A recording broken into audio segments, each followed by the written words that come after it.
le Seigneur, chers parents, chers amis.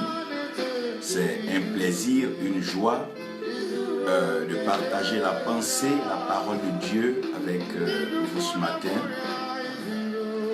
Il est bon que lorsque nous entrons dans une nouvelle année, dans une nouvelle saison, nous ne perdons pas de vue ce qui nous a maintenus et ce qui nous a gardés jusque-là.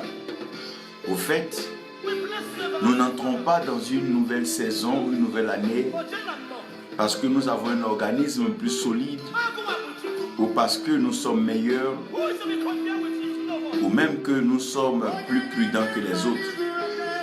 Il y en a de plus prudents, il y en a de sains en termes de santé qui sont partis. Mais Dieu nous maintient à cause de la mission que Dieu nous accorde. Et j'aimerais que nous soyons tous conscients de cette mission. Apostle Dennis, God bless you. The Lord be with you. Happy New Year 2020. We pray for a great revival and great missionary vision in Nigeria and many other nations. Bishop Rosa, que Dieu te bénisse, missionnaire de l'Éternel, que Dieu continue de te faire donc visiter les horizons, les nations, pour accomplir sa volonté. Donc je suis en train de parler de Dieu qui nous maintient en vie pour sa mission, et la mission de Dieu est très importante. Je suis en train de parler de mission aujourd'hui parce que le constat est un peu triste dans les territoires, dans les nations, aussi bien les nations d'Afrique de l'Ouest comme Afrique centrale. Je ne sais pas trop pour l'Afrique du Nord, mais je veux déjà parler de l'Afrique en général. Et dans la plupart des domaines d'activité, où à un certain moment nous perdons de vue la mission elle-même et nous nous engageons à la recherche de certains moyens. Aujourd'hui, nous sommes toujours en train de parler du réveil et je bénis le Seigneur pour le mouvement Allons pour le réveil. J'aime aussi bien ceux qui parlent de la restauration, de l'équipement, du royaume et surtout de l'église des enfants de Dieu.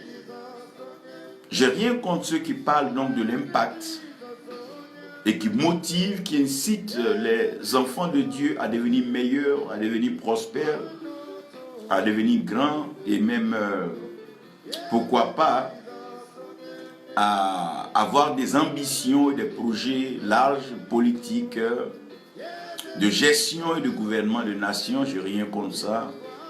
Je n'ai même pas de problème avec ceux qui sont prêts à introniser des frères et des sœurs, à les faire asseoir dans des trônes, sur des trônes, des fauteuils.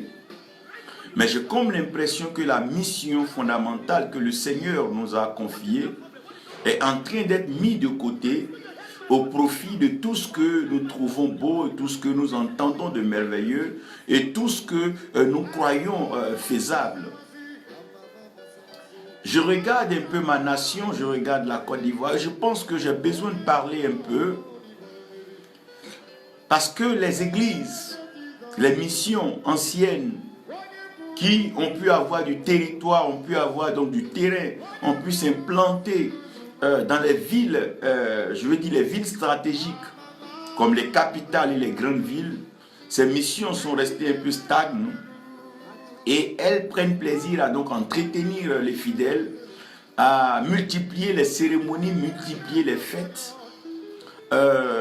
gagner donc en notoriété, ça veut dire organiser les cérémonies de nomination, des cérémonies d'élévation, et les titres pompent, les titres gonflent, les titres renflent. Cependant, la mission elle-même, elle est mise à côté et nous voyons tout un enrichissement, toute une certaine aisance et nous déclarons trop vite au succès. Et celui qui déclare trop vite son succès se donne volontairement un repos, parce que si tu crois que tu as déjà réussi, tu ne trouveras plus utile de travailler, d'œuvrer pour le Seigneur. Je me suis dit que ces grandes missions ont été déjà préparées depuis le début à une certaine aisance financière et donc à une confirmation sur un établissement social dans le but de pouvoir s'affirmer dans la société, oui. Mais je regardais un peu des serviteurs de Dieu qui sont sortis loin de ces missions, qui ont reçu un appel authentique de la part de Dieu. Et ceux-là appelés se sont retrouvés tous formés, non pas des hommes que Dieu a bâtis. Quand je prends le bilan aujourd'hui, la plupart de ceux qui ont côtoyé des prophètes d'émérites, des prophètes d'élite, comme le prophète Kakou Sévérin, la plupart d'entre eux se retrouvent en France, en Europe, pour certains dans des pays de prestige et des pays respectables. Nous encourageons ces mouvements, nous encourageons ces déplacements, mais malheureusement le manque d'unité, donc le manque de compréhension de la mission, et voyager sans la vision, voyager sans la mission et sans l'Esprit de Dieu est une chose difficile. Tu arrives dans un lieu d'aisance où tu arrives quand même à te faire des amis. Malheureusement, tu ne trouves plus cette force, tu ne trouves plus cette foi, tu ne trouves plus cette motivation, tu ne trouves plus cet esprit qui te pousse, qui t'inspire et qui te révèle la pensée de Dieu. Sur la plateforme, sur la scène aujourd'hui, c'est quoi? Faire tout pour aller dans un pays étranger, avoir un peu un nom avec la carte d'un autre pays, un pays un peu plus imposant, et on revient maintenant en Afrique et pour faire valoir ce pays. C'est même comme une forme d'impérialisme où des pays puissants, des pays d'outre-mer, des pays, je veux dire, des pays d'Europe, des pays occidentaux viennent en Afrique déjà présenter leurs acquis, présenter ce qu'ils ont comme mérite, comme couronne et comme trophée. Et malheureusement, les pauvres s'égarent maintenant et ils s'éloignent de la vision et de la mission. Parce qu'un homme est quitté d'Allemagne, un homme est quitté de la France, un homme est quitté de l'Angleterre, un homme est quitté de l'Écosse, un homme est quitté de l'Italie, un homme est quitté des États-Unis, un autre est quitté de la Corée est venu. Donc, en Côte d'Ivoire, le jeune serviteur de Dieu qui était actif à Abobo, qui était plein à s'engager à Anyama, qui était à Gonzague, à Port-Boué, celui qui était à Daloa, l'autre qui était à Zomien, celui qui était à Danané, qui était déterminé à servir le Seigneur, oublie tout cela. Il ramasse maintenant tout le petit fonds que Dieu dispose par les fidèles pour entreprendre des voyages assez coûteux et des voyages assez pompeux. Ça va rentrer dans des procédures de visa, des tentatives de se marier avec des filles ayant déjà des papiers dans ces pays-là. Et l'Église, l'œuvre de Dieu est mise de côté. Chacun est en train de penser à comment voyager, aller s'installer, arriver là-bas. Même s'il faut régner le Seigneur, travailler avec des impies, travailler même avec des sorciers pour pouvoir se nourrir, il n'y a pas de problème. L'essentiel, c'est que nous sommes dans un pays et quand nous arrivons, nous sommes accueillis à l'aéroport et nous sommes acclamés, nous sommes célébrés comme si nous avons donc accompli quelque chose de spécial et de merveilleux. Sans toutefois dire à ceux qui nous acclament que nous sommes dans une désobéissance qui ne dit pas son nom. Mais puisque c'est beau et ça fait acclamer, tout le monde convient que c'est de Dieu. Et ces choses avancent. Sur la plateforme, c'est le découragement. Quand tu vois un serviteur de Dieu se battre, chercher à s'afficher, c'est juste dans le but de taper dans les yeux des bailleurs de fonds qui va financer son voyage, qui va financer un mariage à l'étranger. Et toutes ces choses commencent à fatiguer le régime chrétien. Tout le monde est prêt à investir pour pouvoir réaliser des cérémonies telles que des ordinations, telles que des consécrations, telles que des mariages, telles que investir des gros sous pour bâtir de grandes maisons et de grands temples et mettre dedans tout ce qu'il y a comme technologie, toute forme d'appareil reflétant la dernière technologie. Cependant, la mission fondamentale, la mission de Dieu, elle est mise de côté. Et cela doit nous interpeller. Oui, Reine Cabré, cela doit nous interpeller. Gondon Zagbe, ça doit nous interpeller. Maman Fatoumata, ça doit nous interpeller. Maman Togora. Vous savez, et nous sommes étonnés de voir que Dieu n'agit pas comme au temps de nos pères, au temps donc des patriarches. Pourquoi? Parce que nous avons perdu de vue ce qui est essentiel. Et aujourd'hui, j'aimerais par la grâce de Dieu ramener chacun, ramener les uns, ramener les autres à comprendre la pensée de notre Seigneur. Et je sais que le Seigneur nous aidera à pouvoir reconsidérer sa mission, reconsidérer à nouveau la vision originale qu'il nous a accordée. Nous avons un Dieu bon et nous avons un Dieu glorieux. Oui, François, tu peux venir? Comprenez ceci. Ces idées-là, ces trucs-là, donc maintenant ils ont vu ce qui est gâté, quoi. Ouais. Ils disaient qu'ils voulaient vous voir pour payer les petits trucs-là, et payer en ville. Ok, ça. Comme moi aussi, je voulais parler, je voulais porter ta main qui me dit ça. Il dit ça peut faire combien? Bon, il m'a dit que c'est 4 trucs. Qu'en plus, ça peut, les matériels a fait 5 000. Ok, tout va faire 5 000. Les matériels, là, il ne sait pas son prix de ménage. Ok, d'accord. Donc il n'a qu'à payer le matériel quand il va venir.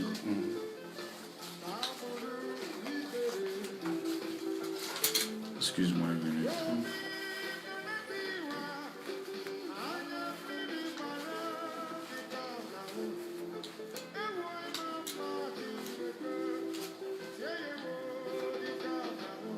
Tu vas avec toi, mais tu prends ça pour payer le matériel. Mais tu reviens pas avec mieux que tu reviennes avec au frigidaire. Ok.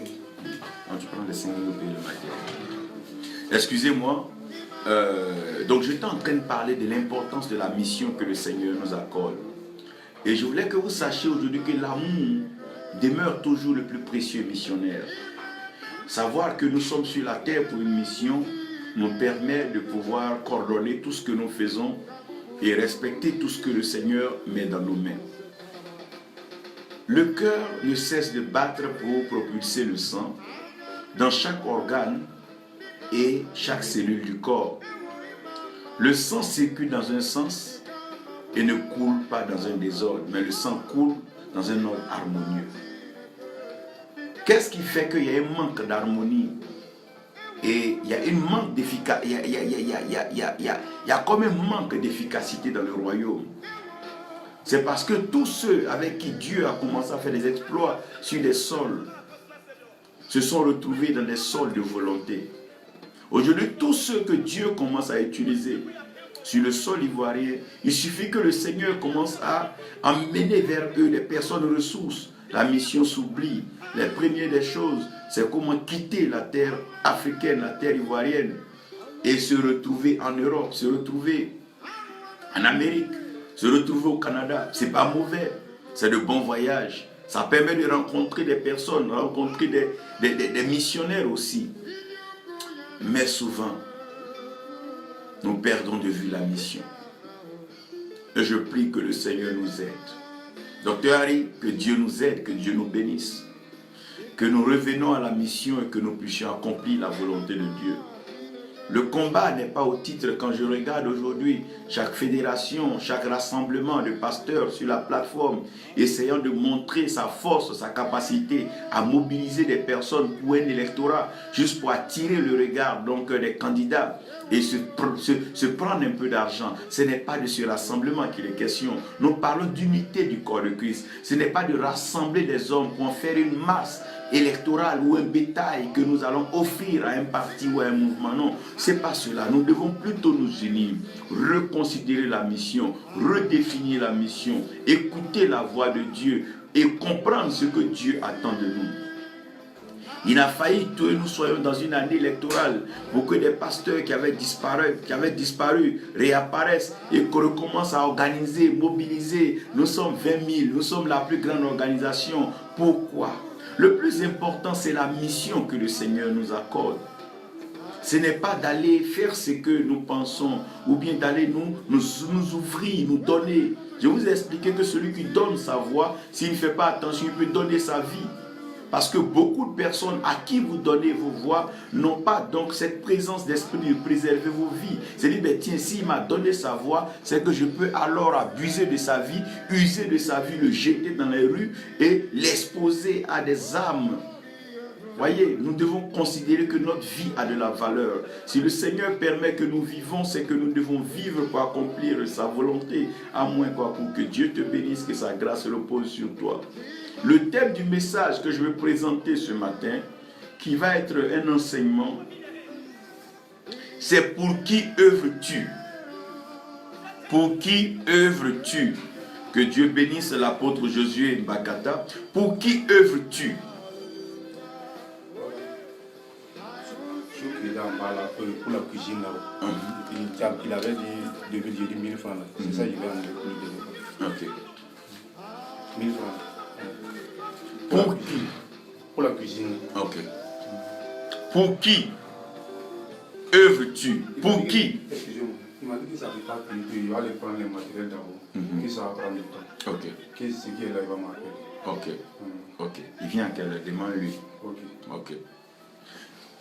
Pour qui es-tu allé en Europe? Pour qui es-tu allé au Canada? Pour qui es-tu allé aux États-Unis? Pour qui as-tu bâti ce temple? Pour qui as-tu rassemblé les gens? Pour qui as-tu mis les gros panneaux? Pour qui œuvres-tu? Pour qui fais-tu tes rassemblements au stade? Pour qui fais-tu tes rassemblements dans la nation? Pour qui tu identifies tes fidèles? Pour qui tu identifies? Pour qui tu dénombres l'église? Pour qui tu présentes que tu as 20 000 membres? Pour qui tu présentes que tu as 40 000 fidèles et adeptes? Pour qui est-ce que tu fais cela? Pour qui est-ce que tu organises ton séminaire de délivrance? Pour qui tu fais tout cela? Pourquoi? Qu'est-ce qui te motive? Qu'est-ce qui t'anime? Qu'est-ce qui te pousse? Et qu'est-ce qui te convainc à faire cela? Pour qui œuvres-tu? Es-tu parti, bien sûr? Qui t'a envoyé? Pour qui es-tu parti? Qui veux-tu servir? Qui comptes-tu servir? Qui crois-tu que tu sers? Pasteur Martin Cabré, que Dieu vous bénisse. Voilà la question, pour qui œuvres-tu? Nous devons comprendre qu'aujourd'hui, plusieurs personnes sont obligées d'emprunter des puissances, des forces, de la magie étrangère, tout simplement parce qu'elles sont parties, pas pour Dieu. Parce qu'un royaume qui t'envoie déploie sa puissance pour te préserver et te garder afin que tu portes des fruits pour ce royaume. Chaque équipe a ses supporters, chaque équipe a ses financiers. Vous devez comprendre ici, chaque royaume a son mandat, chaque royaume a sa mission et chaque royaume a sa provision. Il est clair que le royaume des cieux n'acceptera jamais la provision des ténèbres. Dieu n'acceptera jamais des biens mal acquis. Il n'acceptera jamais de l'argent souillé, de l'argent sale. L'or et l'argent appartiennent à Dieu. Arrêtez de nous faire croire que non, Dieu acceptera tout. Si Dieu devait accepter tout, Dieu aurait accepté tout. Mais comprenez que le royaume des cieux est un royaume de qualité, est un royaume de distinction, est un royaume précis, où la mission est précise. Pour qui œuvres-tu? Pour qui rassembles-tu tout ce bétail? Pour qui cries-tu? Pour qui te gosilles-tu? Et crie très haut. Pour qui donnes-tu tous ces titres que tu te donnes tous les jours? Pour qui fais-tu tous ces voyages, ces nombreux voyages, ça et là? Pour qui prends-tu toutes ces photos avec ces célébrités, avec ces gens que tu comptes rencontrer? Pour qui œuvres-tu? Genèse 1 jusqu'à Genèse 3. Je pense qu'à ce niveau, la mission est claire.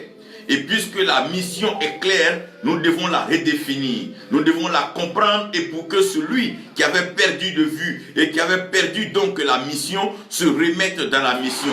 Il est clair que dans Genèse 1, Dieu définit la mission pour laquelle il crée l'homme à son image et à sa ressemblance. Il ne crée pas l'homme n'importe comment, il ne crée pas l'homme dans un désordre, mais il crée l'homme à son image et à sa ressemblance. Pour que l'homme puisse continuer la mission que lui, Dieu, il fait. Pour que l'homme ne fasse pas ce qu'il veut faire, mais que l'homme fasse ce que Dieu est en train de faire. Comme Christ dit, je ne fais pas de moi-même, je ne fais rien de moi, mais je fais ce que je vois mon Père faire dans les cieux. Ésaïe 6, nous entrons dans une phase assez belle, où Ésaïe a eu la langue maintenant touchée par le charbon ardent. Donc les messages d'Ésaïe vont changer, mais là encore le Seigneur va poser une question fondamentale. Ce n'est pas parce qu'on est béni, ce n'est pas parce que nous avons un don, nous avons la grâce forcément, que nous sommes envoyés par Dieu. Pour être envoyé, il faut être d'abord appelé. Et quand nous sommes appelés, on doit être instruits. Quand nous sommes instruits, et maintenant nous pouvons être envoyés. Ésaïe 6, verset 8, verset 9. Il précise bien qui enverrai-je. Et celui que j'envoie, il ne va pas pour lui. Qui enverrai-je et qui ira pour nous? Donc là, il dit qui enverrai-je et qui ira pour nous? Oui. Qui enverrai-je? Ok. Qui, ils vont venir finir tout à 13h, non? Oui. Ok. Qui enverrai-je et qui ira pour nous? Donc la question ici, elle est claire. Qui enverrai-je et qui ira pour nous? Donc si Dieu envoie quelqu'un, la personne ne va pas pour elle. Elle ne va pas pour sa famille. Elle ne va pas pour sa maison. Elle ne va pas pour sa... Non, non, elle va pour Dieu. Si c'est Dieu qui t'a envoyé, tu ne vas pas pour un parti politique. Tu ne vas pas pour un mouvement politique. Tu ne vas pas pour un mouvement des hommes. Non, non, non. Tu ne vas même pas pour tout ce que tu penses, mais tu vas pour Dieu. Si c'est Dieu qui t'envoie, alors tu vas pour Dieu. Qui enverrai-je? Qui ira pour nous? Et Jésus-Christ répond, me voici, je viens pour faire ta volonté. Ah mon Dieu, ça c'est une belle phrase ça. Acte 13, après que Paul, Saul de Tarse, ait donc reçu cette visitation et qu'il soit donc béni par Ananias, après qu'il ait recouvert la vue, il a passé un temps dans le service comme tout le monde priait. Et à un certain moment du service, dans Acte 13, Dieu va dire, mettez-moi à part Paul et Barnabas. Donc, mettez-moi à part Paul et Barnabas pour une mission précise. Et je les envoie pour une mission précise. Nous devons prier et nous faire plaisir maintenant en parlant. Père spirituel, Père céleste, tu as l'autorité spirituelle suprême. Tu règnes dans les cieux et sur la terre, tu as accompli tes œuvres. Tu viens par ta parole, tu nous bénis, tu nous fais du bien. Inspire-nous, donne-nous, oh Dieu, le cœur de la mission. Restaure en nous ce zèle, ce désir missionnaire. Accorde-nous la sagesse de pouvoir nous engager pleinement à accomplir ta volonté et accomplir ton œuvre. Car tu es le Dieu des missions et tu es le Dieu missionnaire. C'est toi qui as quitté le ciel pour venir sur la terre. Pas comme étant un aventurier, mais avec une mission précise de venir, oh Dieu, te donner ta vie précieuse, afin que nous qui étions égarés, perdus, donc enfermés dans les prisons et dans les ténèbres, nous puissions donc voir cette lumière glorieuse et sortir des prisons de l'incrédulité, afin de pouvoir venir dans ce royaume glorieux pour continuer la mission pour laquelle tu nous avais placés dans ce jardin original. Père, fais-nous du bien ce matin, inspire-nous, bénis-nous et comble-nous maintenant et pour toujours, au nom de Jésus. Amen. Pendant que je suis en train de commencer à vous parler, j'aimerais que nous essayions de laisser les acclamations des gens, les quelques peuples que nous avons réunis, le nombre de personnes que nous avons, les titres que nous avons, laissons cela et venons reconsidérer quelque chose de très bon et de très bien. Dieu est missionnaire. Et Dieu a créé l'homme pour la mission. J'aimerais que vous compreniez une chose. Dieu est missionnaire et Dieu a créé l'homme pour la mission. Dieu est missionnaire, pourquoi? Parce que tout ce que Dieu fait, Dieu le fait pour un but. Donc Dieu ne le fait pas dans un désordre. Dieu est missionnaire. Il est missionnaire en tant que qui? Il est missionnaire en tant que créateur.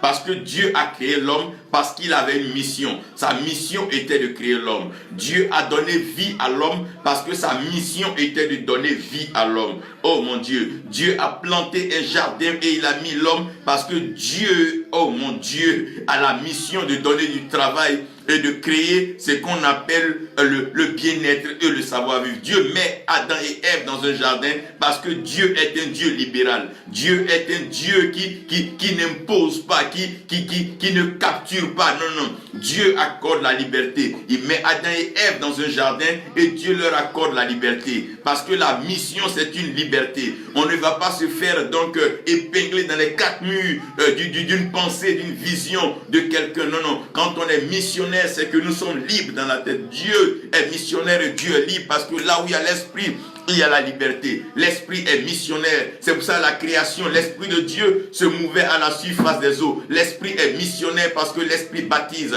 L'esprit se mouvait à la surface des eaux. Oh, le vent qui soufflait sur le roi était un vent doux, un vent libérateur qui se promenait à la surface des eaux pour attirer ceux qui étaient déjà morts dans leur péché, pour les ramener aux eaux du baptême, afin qu'ils changent de voie et par la repentance qu'ils reviennent au Dieu frère. Ceux qui sont égarés, perdus aujourd'hui, qui se sont rendus compte que tout est devenu froid, tout est devenu tiède, dans leur façon de servir Dieu. Ce n'est pas parce que Dieu ne t'a pas appelé, tu t'es trompé de mission, tu as perdu de vue la mission. Tu es devenu maintenant un collecteur d'impôts, tu collectes les offrandes des dîmes, tu deviens collecteur de tasses. Non seulement ça, tu deviens maintenant un homme égoïste qui prend plaisir dans les acclamations et à censurer les uns et à remettre les autres en cause sans toutefois revoir que Dieu t'a appelé pour une mission. Oui, Xavier, nous en avons tous besoin. Lumière, Franck Didier Abiou, nous en avons tous besoin. Et comprenez ceci, Dieu est missionnaire. Dieu est le plus grand missionnaire. Il parcourt toute la création comme le vent qui se présente un peu partout. Dieu se promène sur les ailes du vent. Il se déplace de gauche à droite. Il se déplace du nord au sud. Dieu parcourt toujours, oh mon Dieu, toute la terre, afin de chercher à voir qui sauver. Dieu cherche toujours quelqu'un quelque part qui n'a pas encore entendu la parole. Et la Bible dit de par la bouche de Osée que de la même façon que les eaux couvrent les fonds des mers, ainsi la parole de Dieu couvrira toute la création, toute la terre. C'est alors que la fin viendra. Dieu ne se repose pas, il est au ciel en train de placer sa parole, positionner sa parole. Dieu est le meilleur investisseur. Il investit sa parole pour gagner des âmes. Il investit sa parole pour élever des âmes. Il investit sa parole pour établir les âmes. Il investit sa parole pour procurer la paix, la joie, la vie. Oh, Dieu est le missionnaire de l'amour, le missionnaire de la paix, le missionnaire de la joie, le missionnaire de la sagesse et le missionnaire de l'honneur. Partout, Dieu est en mission parce qu'il y a encore des hommes, des âmes, des contrées, des pays qui sont encore sous le joug de la malédiction satanique, des nations qui sont sous le joug du péché et qui sont dominées, malmenées, maltraitées par le diable. Oui, Dieu ne peut pas se reposer au ciel, il ne peut pas dormir au ciel. Quand tu regardes, Dieu est missionnaire et Dieu a créé l'homme pour la mission.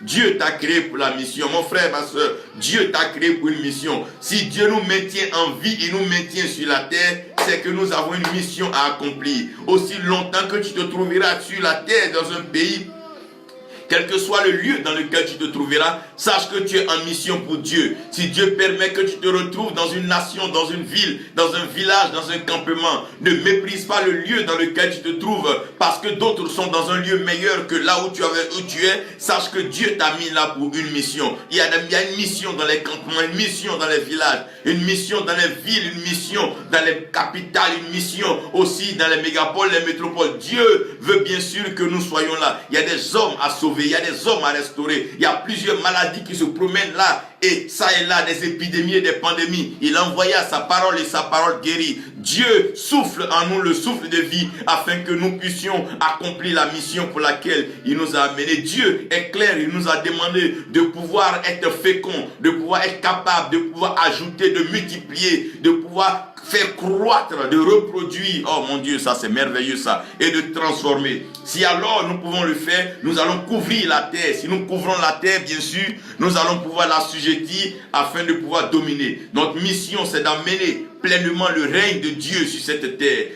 Prendre le règne de Dieu et reproduire le règne de Dieu dans les nations, aussi bien petites que grandes. Nous avons cette mission de reproduire la volonté de Dieu, le règne de Dieu, la cité, la belle cité de paix, la cité de grâce, la cité de bénédiction, la nouvelle Jérusalem, et l'étendre à toute la création, afin que les hommes comprennent que Dieu est bon, que Dieu est merveilleux, et que Dieu est celui qui bénit. Il créa l'homme, la Bible dit Dieu les bénit. La Bible est claire, Dieu les bénit. Dieu ne maudit pas l'homme, Dieu bénit toujours l'homme. Gloire à celui qui accepte, gloire à celui qui nous a bénis, gloire à celui qui nous a créés et qui a fait de nous missionnaires. Nous n'allons pas pour nous, mais c'est Dieu qui nous envoie. Nous rendons toute la gloire au Dieu missionnaire, au Dieu puissant qui est dans les cieux, sur son trône, qui regarde tous les missionnaires, les enfants, les petits-enfants, les femmes et les jeunes qui partent pour Dieu, qui sont prêts à aller dans les campements des villages, annoncer la bonne nouvelle, bien que n'ayant pas de moyens, n'ayant pas de force,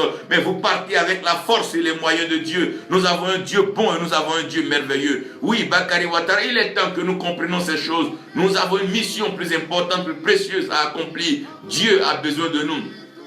Si Dieu nous envoie en mission, il est important que nous comprenions le contenu de la mission. Le contenu de la mission, c'est d'établir le règne de Dieu. Qu'est-ce que nous appelons établir le règne de Dieu? C'est s'aimer l'amour, manifester la joie et la paix. Partout où le règne de Dieu arrive, l'amour, la joie et la paix s'installent. Vous comprenez maintenant pourquoi il n'y a pas la paix dans le monde? C'est parce que la mission de Dieu n'est pas faite comme Dieu veut. Au lieu de partir, s'associer avec des hommes qui sont prêts à produire des guerres, détruire et tuer, prenez ce temps s'il vous plaît pour aller s'aimer l'amour, s'aimer la joie et la paix. Ce monde a déjà trop de problèmes, les hommes ont déjà trop de problèmes. Il est temps de pouvoir prêcher la bonne parole, donner, désarmer les cœurs, amener les gens à comprendre que le message que nous avons reçu est un message de réconciliation parce que nous sommes des ambassadeurs des cieux. Christ est venu sur la terre pour nous réconcilier avec Dieu. Nous devons réconcilier les uns avec les autres. Nous ne sommes pas appelés à aggraver donc les situations, à créer encore des fossés, des problèmes. Ça n'arrange personne.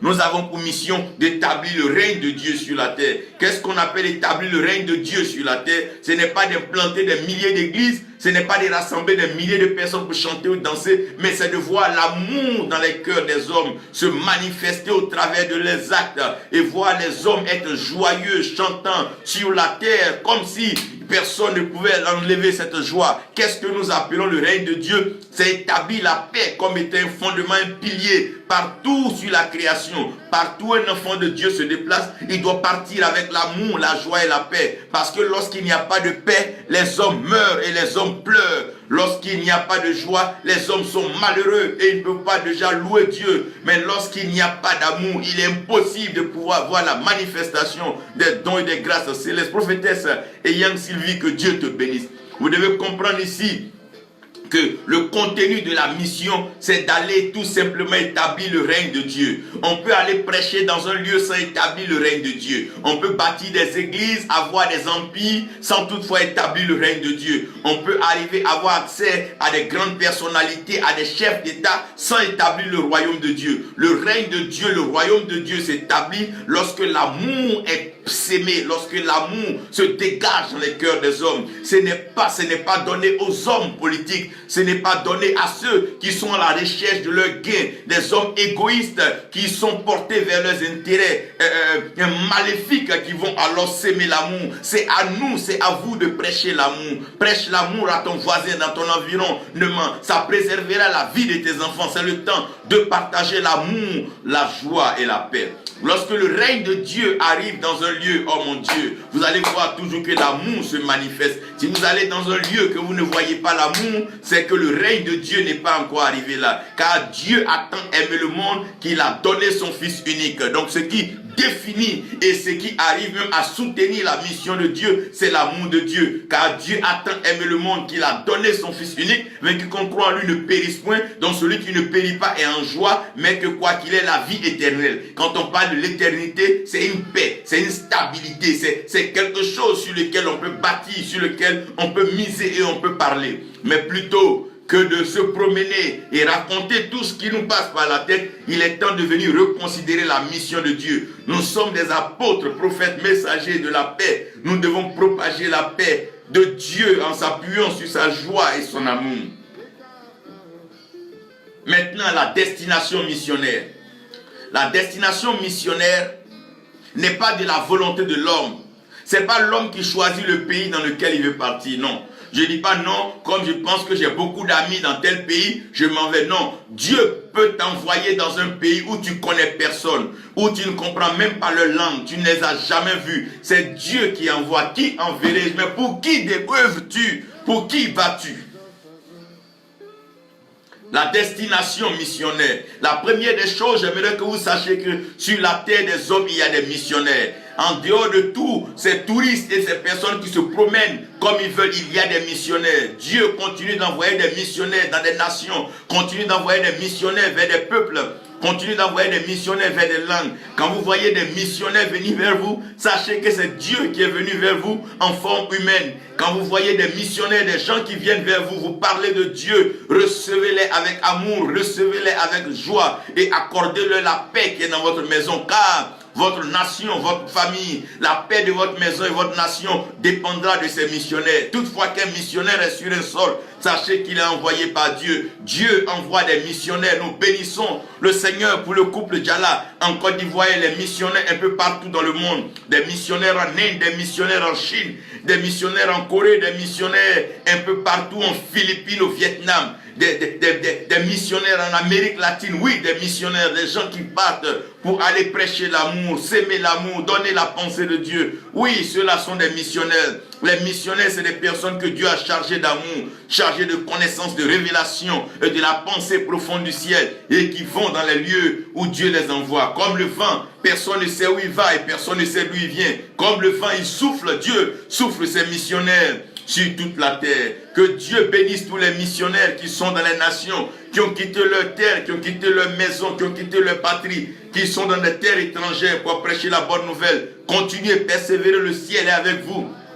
Vous ne manquerez jamais de la faveur du ciel. Même si les hommes ne sont pas prêts à vous faciliter le travail, Dieu lui-même se présentera. Oh, Dieu se présentera, Dieu se présentera.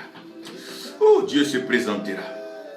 À part les missionnaires, il y a ceux que Dieu déporte. Les déportés, c'est des personnes que Dieu envoie en mission, mais qui refusent d'aller dans la mission de Dieu. Ceux-là, c'est les déportés. Comme Jonas, Jonas était missionnaire, mais Jonas était missionnaire déporté. Il y a des personnes que Dieu va envoyer dans un village. Au lieu d'aller dans le village, ils seront à l'ambassade en train de chercher à faire des visas pour aller en France, pour aller en Italie. Dieu est obligé de déporter ces personnes. Aller les prendre dans la capitale et les déposer dans ce village afin qu'ils comprennent qu'ils ne se sont pas créés eux-mêmes, qu'ils ne sont maîtres de rien. Mais toi, Dieu, tu es maître de tout. Tu es le maître, le créateur. Oh mon Dieu. Ouh, tu es le suprême. Les déportés, oui, c'est ceux qui ne veulent pas aller au lieu où Dieu, ou le lieu que Dieu a choisi pour eux, mais qui préfèrent aller là où ils veulent. Dieu les déportera. Certains seront déportés par les eaux, par le feu. D'autres seront déportés par des problèmes, des situations qu'ils ne pourront même pas gérer. Ils seront obligés de se déplacer. On appelle ça des déportés. Dieu va déporter des personnes. Des personnes seront déportées vers des pays, déportées vers des villes, déportées vers des villages. Parce que Dieu a bien accompli sa mission sur la terre. Trop, c'est trop. L'amusement ne pourra pas faire la volonté de Dieu. Nous devons aller au lieu de la mission. Nous devons répondre à la mission de Dieu. Frère, pour qui œuvres-tu? Qui t'a envoyé? Qui sers-tu? Qui crois-tu servir? Il y aura des déportés. Dieu va prendre des gens de force de l'Europe. Il va prendre des gens de force de l'Amérique, des gens de force de l'Asie et les déposer dans des pays, déposer dans des continents, déposer dans des lieux. Dieu va déporter des gens. Il y aura des déportés. Ça, comprenez-moi et croyez ainsi. Des gens seront déportés. Dieu va couper la source de ravitaillement. Et quand tu n'auras plus de provisions, tu seras donc entraîné. Oh mon Dieu, oh my God, let me talk about that, let me talk about that. Pourquoi les oiseaux se baladent beaucoup? Parce que les oiseaux ne sèment pas et ils ne moissonnent pas. Donc, ils se déplacent en fonction des saisons. Les oiseaux se déplacent. Dieu va déporter des gens. Il y aura des déportés. Et Dieu va te déporter pour ta propre vie. Parce que là où tu es n'est pas un lieu où tu peux prospérer. N'est pas un lieu où tu peux réussir. N'est pas un lieu où tu peux vivre et survivre. Il va te déporter. Comme Jonas a été déporté à Ninive. Oui, il y aura des déportés. En dehors des déportés, il y aura une autre vague qu'on appelle les exilés. Les exilés, c'est des personnes que Dieu va créer un problème dans leur pays, créer un problème dans leur village, créer un problème dans leur confort, afin de les sortir de leur zone de confort pour aller comprendre ce pourquoi Dieu les a créés. Il fait trop beau dans ton confort. Il va donc t'exiler. Il va créer un problème diplomatique, un problème politique, un problème d'envergure que tu ne peux pas contrôler. Et tu vas te retrouver dans une autre terre, un autre pays, avec un autre peuple que tu n'avais jamais voulu y être. Et tu te retrouveras en train de servir Dieu. Ça, c'est les exilés. C'est les exilés. Comme quand on parle de Daniel. Les Daniel étaient déportés, ils étaient exilés là-bas. Quand on parle d'Ézéchiel, ne croyez pas qu'ils étaient chez eux en Israël quand ils servaient Dieu. Non, non, non, ne croyez pas cela. Ils étaient déportés, ils étaient à Babylone. Ils ont été déportés. Ne croyez pas que Jean était en train de parler de la révélation de l'Apocalypse, étant assis dans le temple de Jérusalem, en train de boire un lait ou un vin. Non, non, non. Jean était déporté, Jean était exilé. Jean était sur l'île de Patmos, loin de cette zone-là. Loin, oh my God. C'est ce qu'Ézéchiel dit. Comment voulez-vous que nous chantons les cantiques saints de l'Éternel, loin de la terre sainte, au bord des fleuves, à la rive du fleuve Kébar. Nous ne sommes plus en Israël. Là, nous sommes en train de parler de la dimension des exilés. Les exilés, c'est des gens que Dieu va enlever de leur monde de péché pour aller contraindre à une sainteté, une consécration, une sanctification qui ne dira pas son nom. Il va t'enlever de ton monde avec tes amis avec qui tu commets n'importe quoi et aller te confiner dans un lieu où tu n'auras même pas cela pour faire. Oui, les déportés. Certains déportés reviendront s'ils sont sages, mais sinon d'autres seront exilés. Quand Dieu sait que le milieu dans lequel tu te trouves ne favorise pas la mission pour laquelle il t'a appelé, il va t'exiler. Il va t'exiler. Lorsque tu refuses d'adhérer à la sagesse, la compréhension et de t'ouvrir à l'intelligence et d'accepter la connaissance, Dieu doit t'exiler, t'interner comme dans une école avec internat pour que tu apprennes les bonnes choses et que tu apprennes les bonnes manières. Que tu apprennes à comprendre la sainteté, la pureté de Dieu. Quand tu refuses de comprendre l'amour de Dieu, il va te contraindre à une prison, il va te mettre dans un lieu ou dans une cellule, tu vas apprendre que l'homme n'est rien. Il va te contraindre, t'exiler dans un hôpital. Là-bas, tu comprendras que la santé est un don de Dieu, est une bénédiction de Dieu. Il va t'exiler quelque part.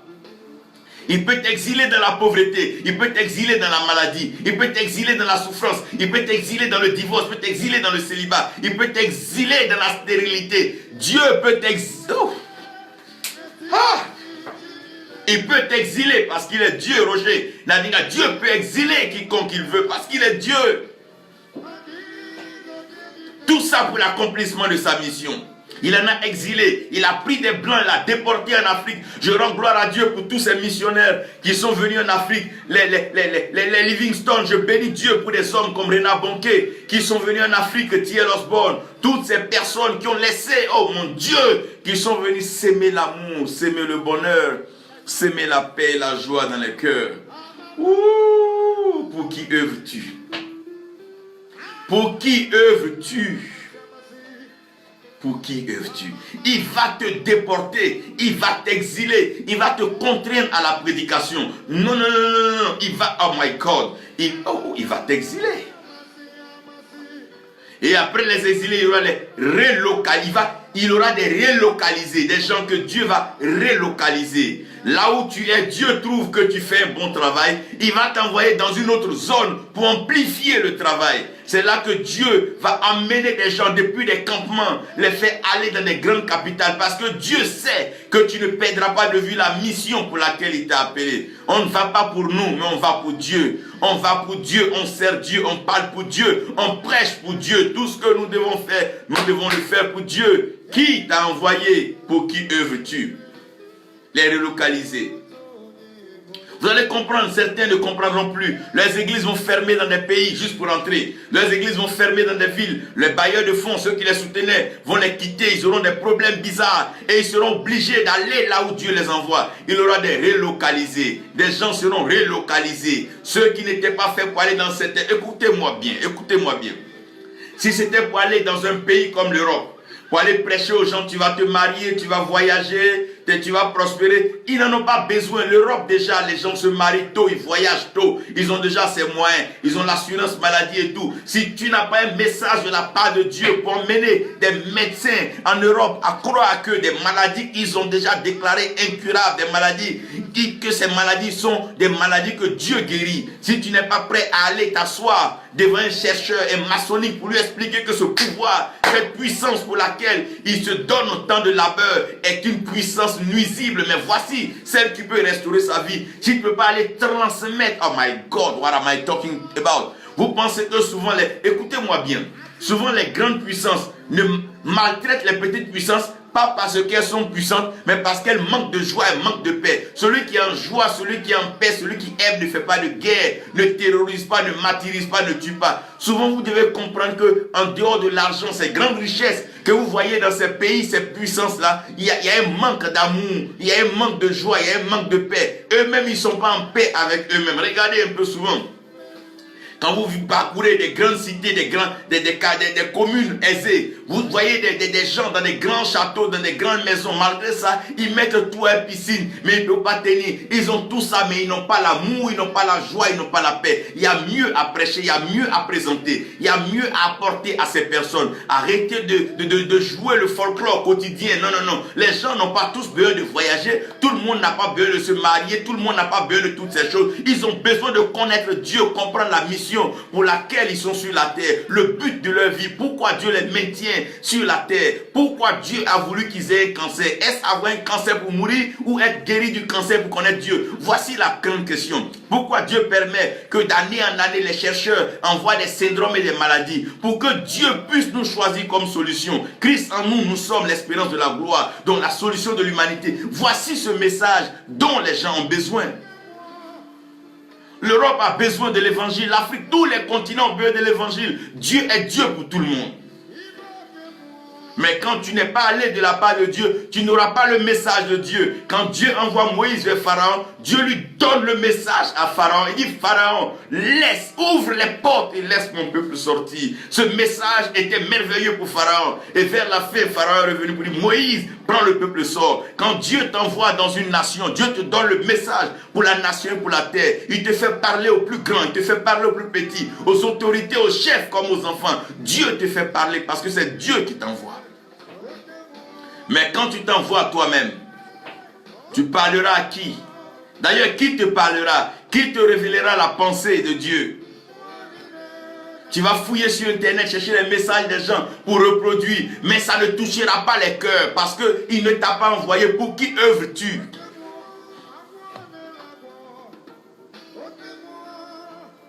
Il faut avoir le cœur et les éléments de la mission. C'est quoi le cœur de la mission? Le cœur de la mission, c'est l'amour.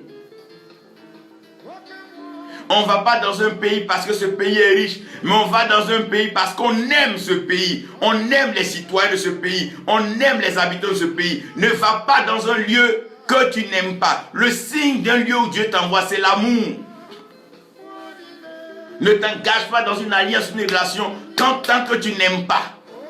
Même si tu vois l'homme ou la femme présenter toutes sortes de voitures, des grands temples, ne t'engage pas. L'amour est le cœur de la mission. L'amour est le cœur du mouvement. L'amour est le cœur de l'action. C'est par l'amour, oh mon Dieu, c'est saisi par l'amour que des personnes ont accepté d'abandonner leur confort, leur trésor pour aller dans des soleils ardents prêcher l'évangile. C'est par amour que Dieu a laissé son confort céleste pour venir donc s'emmerder dans la poussière avec nous. C'est par amour qu'il se déplaçait de village à mot, de lieu en lieu. Ou c'est par amour qu'il partait guérir Lazare, ouvrir les yeux des aveugles. C'est par amour, ce n'est pas pour avoir un grand nom ou un grand titre. Il est déjà Dieu. Mais c'est par amour qu'il faisait ces choses. Pas pour avoir un nom, il est déjà Dieu. Il est connu dans les cieux, mais il le faisait par amour. Oui, lui, Dossou, Watarawanou, il le faisait par amour. C'est par amour qu'on va vers les peuples. On ne va pas dans un pays pour aller exploiter, pour aller piller. C'est un vol, mais on va par amour. C'est par amour. Dieu doit t'envoyer par amour. On devient serviteur de Dieu par l'amour des brebis. C'est par amour. Ce que tu fais, qui ne peut pas faire par amour, c'est un vol. C'est maléfique et c'est diabolique. On devient chef, on devient leader par amour pour un peuple. Si on n'aime pas un peuple, on ne le gouverne pas. Quand on n'aime pas une femme, on ne l'épouse pas. Quand on n'aime pas un enfant, on n'est pas son père. Quand on n'aime pas une église, on n'est pas pasteur. Quand on n'aime pas la guérison, on ne transporte pas le don. C'est le cœur de la chose qui est là, l'amour. Tu ne peux pas servir Dieu si tu n'aimes pas, c'est pas possible. Non. Tu ne peux pas servir Dieu sans amour, c'est pas vrai. Non, non, non. On ne peut pas servir Dieu si on n'aime pas ce qu'on fait. C'est pas vrai. On ne peut pas prophétiser si on n'aime pas la prophétie. On ne peut pas annoncer les oracles si on n'aime pas les oracles. On ne peut pas déclarer, oh my God, la connaissance de Dieu si on n'aime pas la révélation, si on n'aime pas partager. On ne peut pas. C'est pas possible. C'est pas possible. C'est pas possible. Le cœur de la chose, c'est l'amour. C'est ça. On ne sait pas Dieu pour avoir un nom, pour avoir une position sociale, pour dire on a voyagé des pays pour avoir un visa plein un passeport plein de visas. Non, non, non. On sert Dieu par amour, on voyage par amour, on va vers les peuples par amour, on les instruit par amour, on parle leur langue par amour, on les édifie par amour, on ouvre leurs yeux par amour, on les parle par amour. Regardez bien, celui qui vient vers toi sans amour va venir te blaguer, te mentir, te ruiner, te tuer. Celui qui s'approche de toi, qui ne t'aime pas, si tu sens qu'il ne t'aime pas, ne l'écoute plus. Celui-même qui dit il a fait un rêve, une révélation sur toi, regarde si dans ton cœur il t'aime. S'il ne t'aime pas, quitte à côté de lui. Le cœur de la chose, c'est l'amour. C'est l'amour. C'est l'amour. C'est pour ça que je me pose la question. Si aujourd'hui l'Afrique souffre encore, ma question n'est pas est-ce que nos leaders ont la connaissance ou est-ce que nos leaders sont formés? Non. Est-ce que nos leaders aiment leur peuple? C'est la seule question. S'ils aiment leur peuple, est-ce qu'ils sont envoyés par Dieu? Pour qui viennent-ils? Viennent-ils pour eux-mêmes ou viennent-ils pour la cause du suprême? Parce que quand tu es élevé, il faut savoir qu'au-dessus de toi, il y a quelqu'un qui est élevé aussi. C'est parce que quelqu'un est élevé qu'on peut t'élever. C'est la question. Est-ce qu'on aime nos peuples? Un chef qui n'aime pas son peuple va l'assujettir, le détruire, le tuer. Un leader qui n'aime pas ceux qu'il dirige, un enseignant qui n'aime pas sa matière, va rendre des abrutis. Et il va bêtir les gens. C'est dommage. Le cœur de la chose, c'est l'amour. Et quand tu as le cœur de la chose, quand tu as le cœur, oui, Raoul, quand tu as le cœur de la chose, maintenant, les éléments de la mission se présentent. Qu'est-ce que j'appelle les éléments de la mission? C'est des signes que Dieu seul peut produire pour montrer aux gens que c'est lui qui t'a envoyé. Le premier élément de la mission, c'est l'eau. Quand tu arrives dans une terre et que tu viens au nom de Dieu, il y a une pluie qui va annoncer ta venue. Il y a une pluie qui va annoncer. Une pluie, une certaine rosée. Une pluie qui va venir pour dire quelque chose de nouveau arrive. Toutefois que Dieu veut s'aimer, il permet la pluie. La pluie annonce la sémence et la pluie de l'arrière-saison aussi annonce la sémence. C'est après cela, une petite pluie va verser pour introduire la moisson. La pluie introduit toujours la sémence. Il y a les éléments de la création. Quand Dieu t'envoie dans une nation, l'eau sera en ta faveur. Même quand tu arriveras dans des zones séchées, desséchées, l'eau viendra. Et il dit, il ouvrira un fleuve dans le désert. Quand tu vas par amour vers un pauvre, ton amour va ouvrir la porte de la prospérité, la porte de la richesse dans sa pauvreté. Lorsque tu vas, les éléments de la mission t'accompagnent. L'eau va avec toi. Tu prendras de l'eau, tu parleras dessus. Le malade se lavera et il sera guéri. Parce que quand tu es en mission pour Dieu, l'eau est en ta faveur. Moïse était en mission pour Dieu. L'eau s'ouvre pour le laisser passer. Quand tu es en mission pour Dieu, l'eau est en ta faveur. Élisée était en mission pour Dieu à la suite d'Élie. L'eau s'est ouverte, oh mon Dieu. Quand tu es en mission pour Dieu, l'eau est en ta faveur. La pluie est en ta faveur. L'eau peut changer les choses en ta faveur. On peut vouloir t'agresser, mais la pluie va arrêter tes ennemis. Il dressera, oh mon Dieu, l'eau entre toi et tes ennemis. My God. Les éléments de la mission. À cause de toi, il va pleuvoir en France, pleuvoir au Canada. À cause de toi, les peuples qui n'ont pas connu de pluie connaîtront la pluie. Quand tu arrives dans un lieu où la pluie t'accompagne.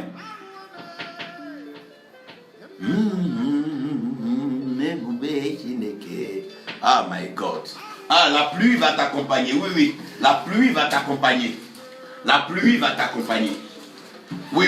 La pluie va t'accompagner. À cause de toi, il va pleuvoir. À cause de toi, il va pleuvoir. Il va pleuvoir sur des terres à cause de toi. Oui, il va pleuvoir. Tu vas transporter la joie dans les cœurs des cultivateurs. Tu vas transporter la joie dans les cœurs des enfants. Oh mon Dieu, mon Dieu. À cause de toi, à cause de toi, il va pleuvoir. Oui, il va pleuvoir. Il va pleuvoir à cause de toi. À cause de toi, le vent va souffler en la faveur de ce peuple. Quand tu arrives dans une nation, s'il y avait une maladie qui arrivait, le vent va déplacer cette maladie, détourner cette maladie, parce qu'il fait des vents ses messagers. Oh, à cause de toi, un vent de paix va souffler sur la Côte d'Ivoire. Une pluie merveilleuse va arroser le sol ivoirien, le cœur des uns et des autres. Une pluie merveilleuse va s'abattre sur le Gabon, sur le Congo. Oui, oui, oui. Une pluie merveilleuse va s'abattre sur le monde entier. Parce que l'amour de Dieu est manifesté. Dieu envoie ses anges, ses messagers. La pluie viendra. Et le vent soufflera. Oui, le vent soufflera. Pour apporter la colère, le vent soufflera. Pour enlever la saleté, enlever la souillure, le vent soufflera. Pour enlever les pailles et les feuilles mortes, le vent soufflera. Oh, le vent soufflera. Pour vanner, pour baiser, le vent soufflera. Le vent soufflera. Et les éléments de la mission, c'est la terre. Quand Dieu t'envoie dans une terre, cette terre te connaît, cette terre te reconnaît, cette terre t'approuve. Tout ce que tu dis, la terre approuve. Les habitants de cette terre te reconnaissent parce que tu es en mission pour Dieu. La terre devient un élément favorable. Tous ceux qui se lèvent contre toi, la terre s'ouvrira pour les avaler et les enterrer. Mais tous ceux qui sont en ta faveur, la terre les bénira. Quand tu vas en mission pour Dieu, la terre est obligée de te soutenir. Parce que quand Dieu parle au ciel, la terre prend acte. Ouh! Il est envoyé sur la terre. Il se promène sur la terre. Ce que Dieu a envoyé, tu partiras d'un bout à l'autre de la terre. Aucun malheur ne t'arrivera. Comme Abraham est parti, comme Moïse est parti, comme Jacob est parti, comme Joseph est parti. Toi aussi tu t'en iras et rien ne t'arrivera. La terre te sera favorable parce que tu es docile et obéissant. Tu mangeras de meilleures productions de la terre. La terre te donnera son blé. La terre te donnera son lait et son miel. La terre, oh mon Dieu, fera couler. Oh mon Dieu. Ah. Ouh. Elle sera favorable. Elle sera favorable. Elle sera favorable, évêque Moshe.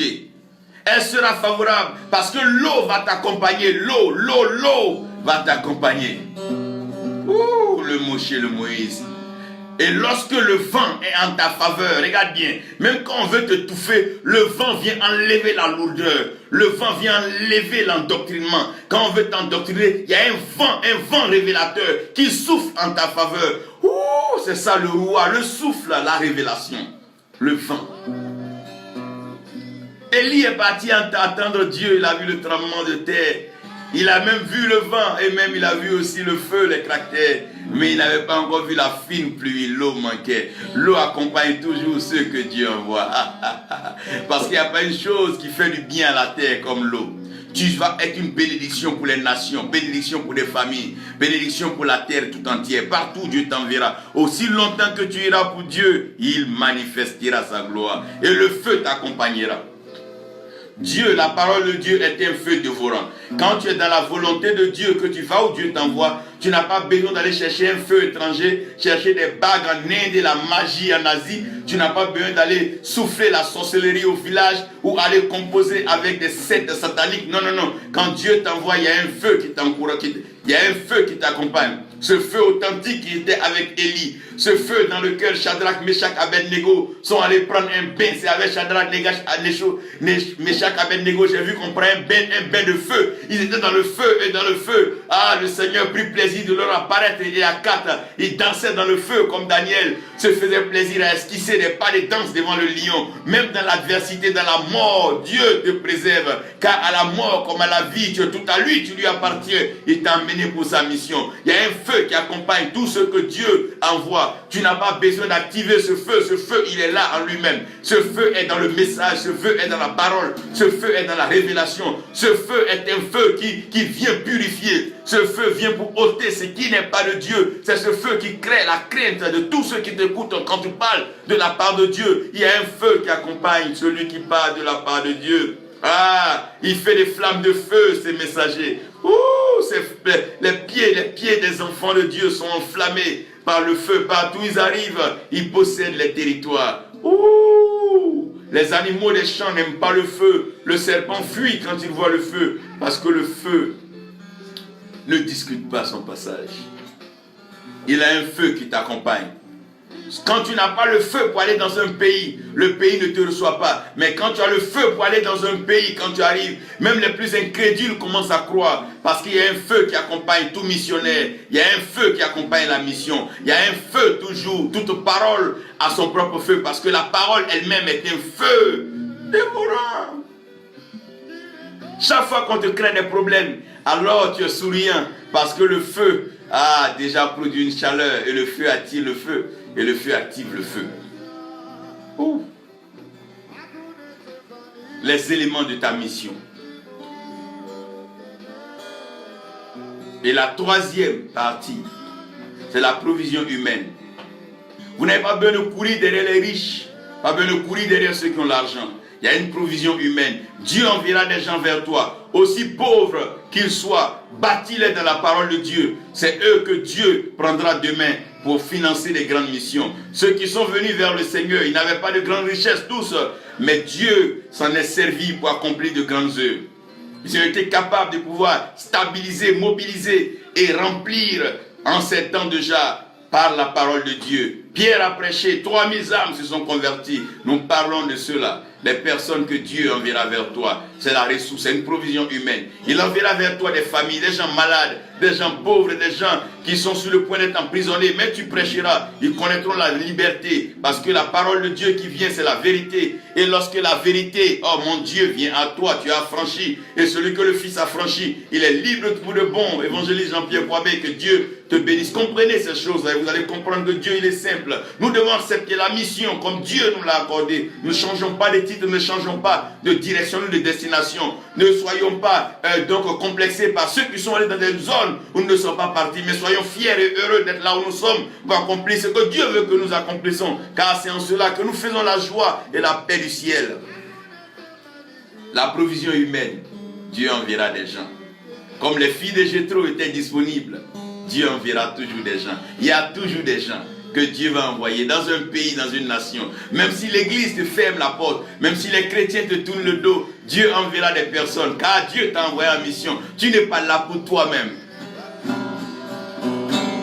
Tu n'es pas là pour toi-même. Non, tu n'es pas là pour toi-même. Tu n'es pas là pour toi-même. Tu n'es pas là pour toi-même. Tu n'es pas allé pour toi-même. Et la dernière partie, c'est la provision matérielle et financière. À cause de la provision matérielle et financière, plusieurs ont perdu la mission, perdu la vision, perdu le message, perdu l'attitude, perdu le comportement, perdu même le respect du sacré. À cause de l'argent, ils ont profané le sacré, dédié le temple de Dieu à Baal et au diable. Aller se mettre sous la couverture des satanistes et des diaboliques. Pourquoi? Le matériel et les finances. Pour de l'argent, ils ont vendu leurs âmes. Pour de l'argent, ils sont allés pactiser des traités diaboliques et sataniques. Pour de l'argent et pour le matériel, ils sont allés vendre leur honneur. Même sans instrument, on peut louer Dieu. Sans micro, on peut prêcher l'évangile. On n'a pas tous besoin d'avoir les moyens pour aller à la chaîne de télévision. Mais nous pouvons nous faire entendre à côté de nous, par un voisin, par un frère, par une soeur. Dieu pourvoira au matériel pour son œuvre. Oui, missionnaire, Dieu apportera la provision matérielle. Oh my God, my God. Yeah, yeah, yeah. Dieu apportera la provision matérielle et financière. Tu ne manqueras de rien. Il t'accordera cela. Oh, il te dit, va, sans sac, ne prends même pas d'argent. Car il sait qu'il apportera la provision matérielle et financière. Oui. Pour qui œuvres-tu? Qui sers-tu? Qui sers-tu? Répondons-nous que qui servons-nous?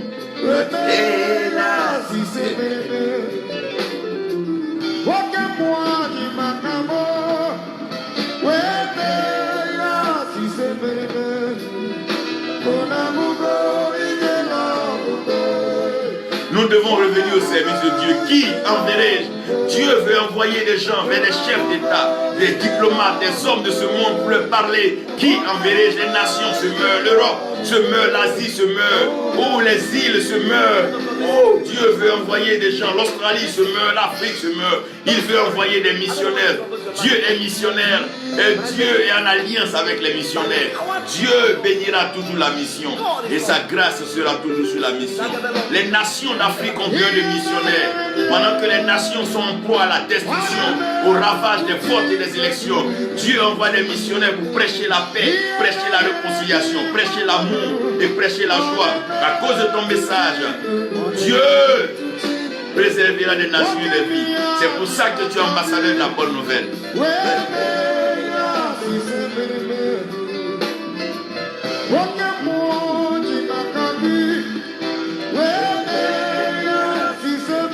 Pour qui œuvres-tu?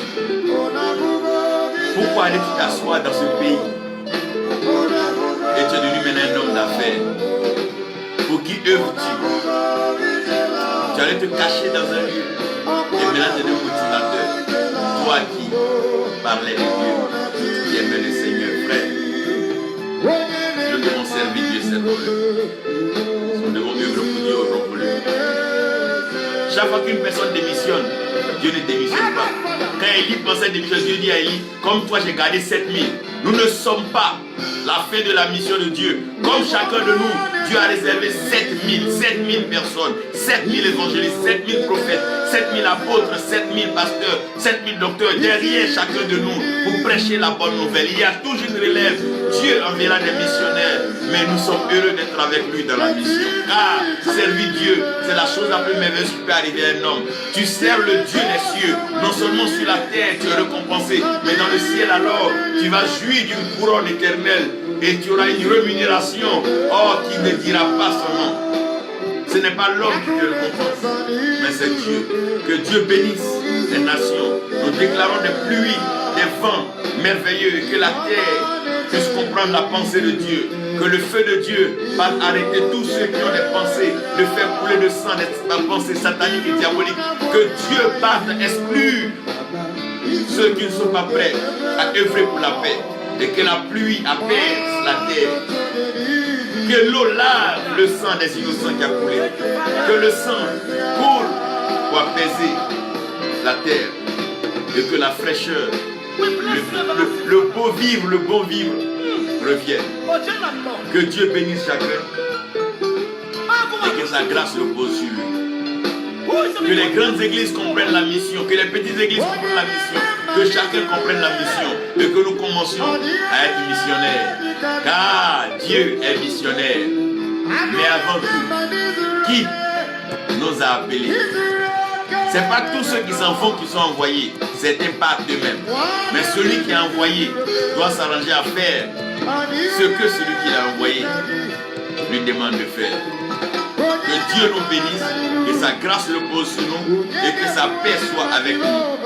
Et nous croyons que dans cette nouvelle saison, dans cette nouvelle année, une nouvelle mentalité, une révolution missionnaire va s'emparer des cœurs, s'emparer des pensées, s'emparer des nations. Et les hommes iront au lieu indiqué, au lieu approprié. Et ils manifesteront la pensée, la grâce et la faveur de Dieu au nom de Jésus. Amen. Que Dieu vous bénisse et que sa grâce repose sur vous. Je continue d'apprendre la guitare. Très bientôt, sur la mesure de vous donner de meilleures notes. Que nous continuions la mission. Que la paix de Dieu repose sur vous et que sa grâce soit avec nous tous. Au nom de Jésus. Amen.